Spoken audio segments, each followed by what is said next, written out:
মানুষ বিশ্বাস নিয়েই বাঁচে। বিশ্বাস ভেঙে গেলে আর কিছুই থাকে না। তুমি একটা সম্পর্ক গড়ো কিংবা বন্ধুত্ব, বিশ্বাসটা এখানে একটা মেজর পয়েন্ট। বিশ্বাস ভেঙে গিয়েছিল বলেই সুবর্ণা মুস্তফা আর হুমায়ুন ফরিদি আলাদা হয়ে গিয়েছিল।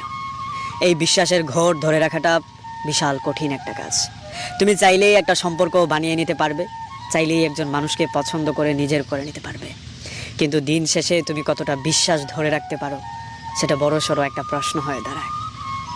তুমি বিশ্বাস না করতে পারলে তাহসানের মতো হয়েও তোমার সংসার ভেঙে দিতে হবে। তুমি বিশ্বাস ধরে না রাখতে পারলে তোমার খুব কাছের বন্ধুটাকেও হারিয়ে ফেলতে হবে। এই বিশ্বাসের জেরে একটা সম্পর্ক টিকে যায়, এই বিশ্বাসের না থাকার কারণেই একটা সম্পর্ক ভেঙে যায়। তোমার মধ্যে বিশ্বাস থাকলে তুমি শাহরুখ হয়ে গৌরীর মতো করে থেকে যেতে পারবে। তোমার মধ্যে বিশ্বাস থাকলে তিশা আর